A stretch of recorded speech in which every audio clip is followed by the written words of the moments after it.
രമാസഹായ പാദാരവിന്ദാഭ്യാം നമ. അഹിംസ പരമോധർമ്മ. മക്കളെ, നമുക്ക് കഴിഞ്ഞ പ്രാവശ്യം ഞാൻ അഹിംസ പരമോധർമ്മ എന്നുള്ളതിൻ്റെ ഒരു ഖണ്ഡിക അത് പറഞ്ഞ് ഇട്ടു. നമുക്ക് ആദ്യമേ ഗുരുവിനെ വന്ദിക്കാം.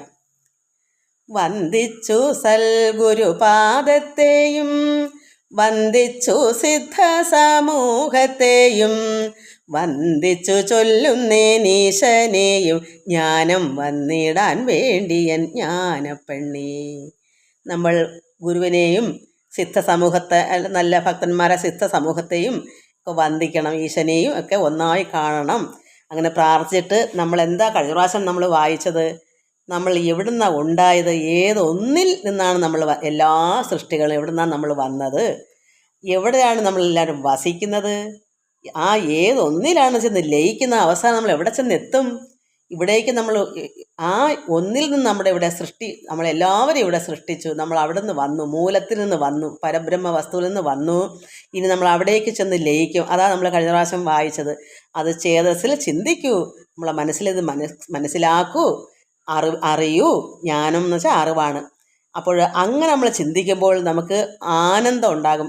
കാരണം എന്താ, ഈശ്വരൻ പരബ്രഹ്മം ആനന്ദമാണ്, ആനന്ദ സ്വരൂപനാണ്.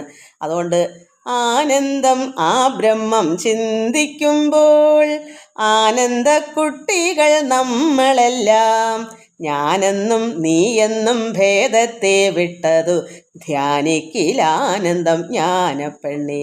അപ്പം ഈശ്വരൻ പരമാത്മാവ് ആനന്ദ സ്വരൂപനാണ്. അപ്പം ആനന്ദം ആയിരിക്കുന്ന ആ ബ്രഹ്മത്തെ നമ്മൾ ചിന്തിച്ചാൽ അപ്പം നമ്മളാരാ? ഈ സർവ്വസൃഷ്ടിയിലും പരമാത്മാവ് ആനന്ദമാണെങ്കിൽ നമ്മുടെ പിതാവാണ് പരബ്രഹ്മം. ആ പരമാത്മാവ് പിതാവായ ഈശ്വരൻ ആനന്ദ സ്വരൂപനാണെങ്കിൽ ഈ സർവ്വസൃഷ്ടിയെ നമ്മളെല്ലാം ആരാണ്? ആനന്ദത്തിൻ്റെ കുട്ടികൾ. അപ്പോൾ എന്ത് ആനന്ദ കുട്ടികൾ. ആനന്ദം ആ ബ്രഹ്മം ചിന്തിക്കുമ്പോൾ ആനന്ദ കുട്ടികൾ നമ്മളെല്ലാം ഞാനെന്നും നീയെന്നും ഭേദത്തെ വിട്ടതു ധ്യാനിക്കിലാനന്ദം ജ്ഞാനപ്പെണ്ണി. അപ്പം നമുക്ക് എന്ത് വേണം? നമ്മളെല്ലാവരും ഏകമാണ്. ഏകമായിരിക്കുന്ന പിതാവിൻ്റെ സന്തതികളാകുമ്പോൾ നമ്മൾ ഈശ്വരൻ സ്നേഹസ്വരൂപനായിരിക്കുന്ന ആനന്ദ സ്വരൂപനാണ്. അപ്പം നമ്മളെന്താ? അദ്ദേഹത്തിൻ്റെ കുട്ടികൾ ആനന്ദ കുട്ടികളാണ്. അപ്പം നമ്മൾ ഞാനെന്നും നീയെന്നും ഇവിടെ പറയേണ്ട കാര്യമുണ്ടോ? നമ്മൾ തമ്മിൽ ഭേദമുണ്ടോ? സർവ്വതും നാം തന്നെയല്ലേ? ഒരു പിതാവിൻ്റെ മക്കളാകുമ്പോൾ എല്ലാം ഒന്നല്ലേ, സഹോദരങ്ങളല്ലേ? അപ്പോൾ നമുക്ക് ഞാനെന്നും നീ എന്നുള്ള ഇത് വേണ്ട, ഭേദം വേണ്ട.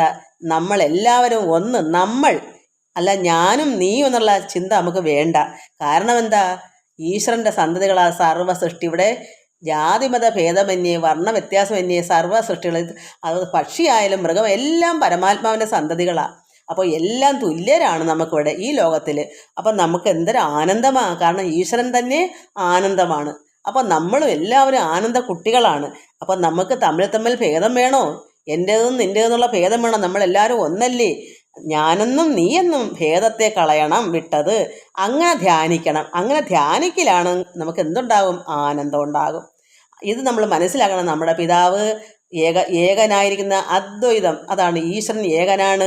ആ ഏകനായ പരമാത്മാവിൻ്റെ സന്തതികളാണ് നമ്മളെല്ലാവരും. നമ്മൾ ഈശ്വരൻ ആനന്ദ സ്വരൂപനാണെങ്കിൽ നമ്മളെല്ലാം അദ്ദേഹത്തിൻ്റെ കുട്ടികളാകുമ്പോൾ നമുക്കും ഒരു പേരുണ്ട്, ആനന്ദ കുട്ടികൾ. അപ്പോൾ നമുക്കിവിടെ തങ്ങളിൽ ഭേദം വേണ്ട. സർവ്വ ജീവജാലങ്ങളും എല്ലാം തമ്മിൽ നോക്കുമ്പോൾ ഏകമാണ്, ഏക സന്തതികളാണ്.